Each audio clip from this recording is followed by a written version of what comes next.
Yan, alright mga pinga, konting click lang. I-change ulit ako dito sa big bike. Ang gagamitin kong engine oil yung Shell Ultra 10W40. Yan, tama sa viscosity ng big bike. Dahil Shell Ultra high performance, pwede daw ito sa big bike. May mga vlogger na ito yung ginagamit. So meron tayong 3 litro. So ang kailangan dito ay 3.1 liter. So meron akong oil doon na konti, 100 ml. Paganto lang yan, hinayang ko lang.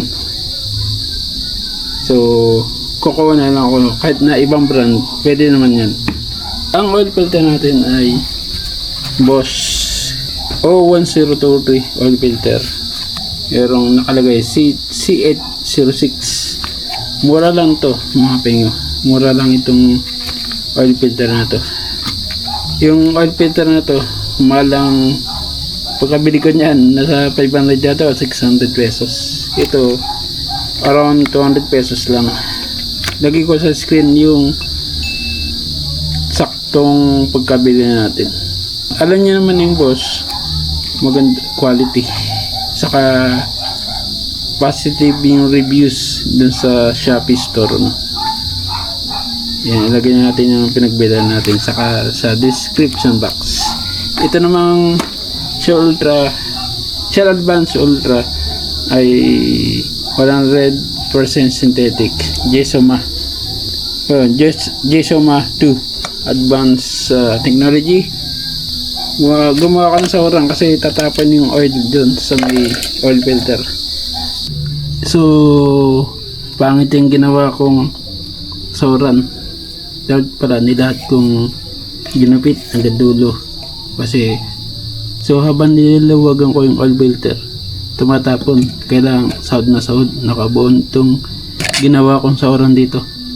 So mali, punasan na natin, tapos i-blower na lang natin yung sa baba. Tumapon dito eh, yun, punta sa baba, yan, tsaka dun. Mag-decreaser na lang tayo. Hanggang ngayon tumutulo pa. Kaya habang tumutulo dun sa baba, yan, kita nyo ba? Yan. Ano na yan 15 minutes na tumutulo. Kaya hindi ako nagpadak eh, para nakatagilid, tumutulo dito, saka nakayuko yung motor para maubos yung langis. Ibig sabihin maganda yung langis, malapot. Right, so kunin natin yung Bosch na oil filter na C806. Nakabalit pa yan. Check natin kung parehas. Champion oil filter yung ginamit natin dati. Nabili natin sa C5 kay Big Bike Tech. Mas mabigat to yung Champion. Ito medyo magaan ng konti. Natin. O nga, mas magaan to yung Bosch kaysa dito Champion. Oh tumulo sa paglalagay. Alisin natin itong balot. So malinis naman to. Kapat naman sa o-ring. Ang ganda ng o-ring ng Bosch, makapal siya. Ito pantay, ito medyo lubog kaysa sa o-ring. Parang mas maganda itong Bosch. Pag install ng oil filter, isang takip lang, tapos yung o-ring lagyan nyo ng oil malibot, lagyan nyo ng oil para hindi masira yung o-ring, para madulas sigpitin. Kaya nilalagay ng oil yan. Lagyan natin to. Gano'n lang yan.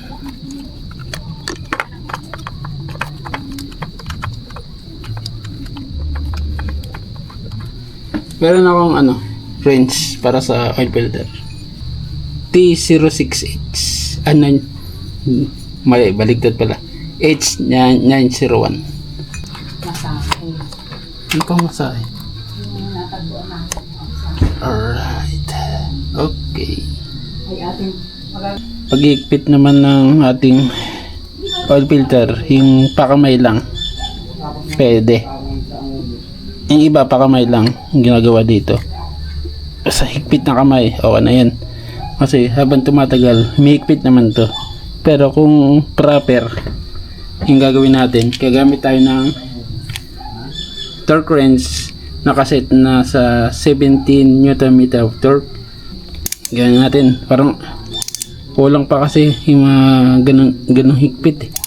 Maaring magkaroon ng leak. Yan, okay na yan. Okay na natin. Okay.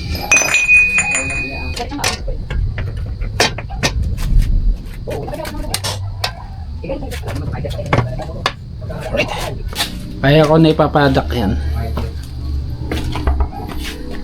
Para mas mataas ang access. You know. Mas tumutulo pa. You know. Yan. Kasi nakaangat yung likod. Kaya tumatapon pa. So, wait na natin ulit ng konti. Ilagay yung oil drain plug. Yan. Kita naman yan eh. tambakol. Tambakol mo.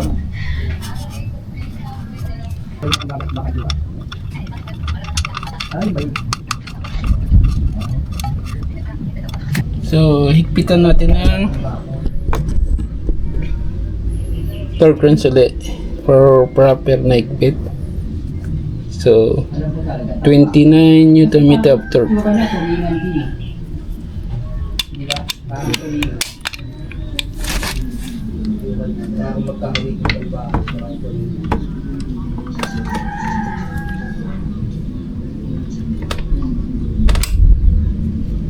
Baka bumahal naman. Okay, okay na. Yan, ay sasali natin ng langis. Yan, tatlo na Shell Advance Ultra 10W40. So, kulang ako ng 100 ml. Kuha muna ako dito sa Amsoil kaysa bumili pa ako ng isa pa. Maganda rin naman ng isa na to. So 100 ml lang naman ng kailangan ko. Hanggang dito lang. Yan. Para sumakto siya, no.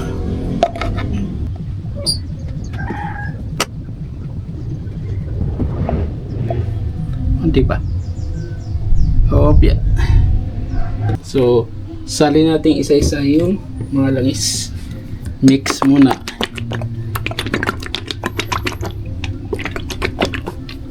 Check muna natin yung viscosity. Halos same. Pero gamit tayo ng imbudo.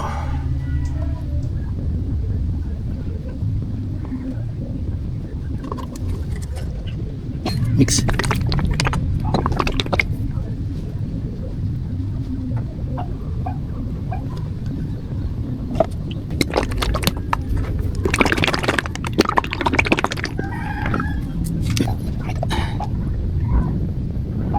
Sapat na.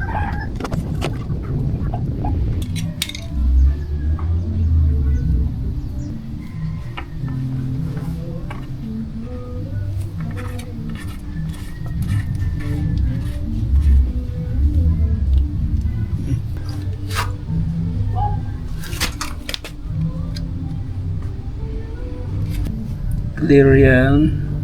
Nandyan yung langis. Medyo abo na konti.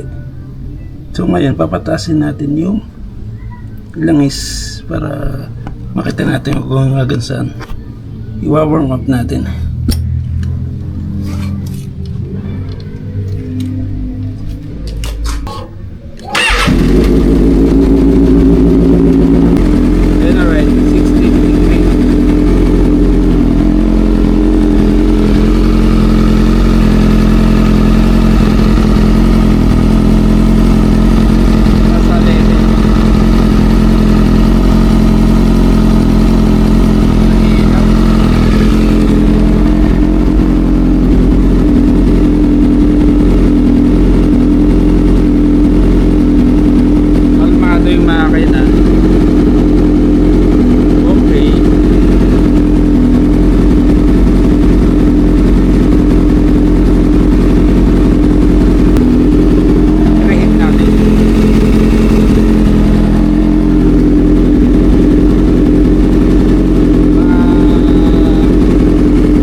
Tapos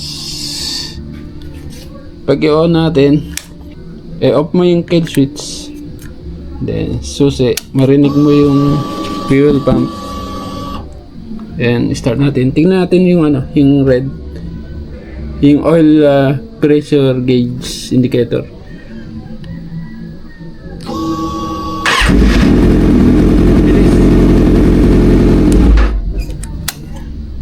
Ang bilis ng response niya, nawawala ka agad. Mantalang sa arms oil, ang tagal mawala, mga 1 seconds. Ito bigla. Ay, nakaano pala. Alright.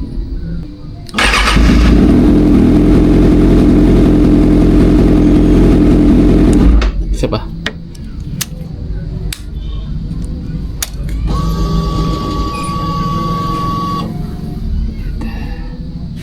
Hindi na natin.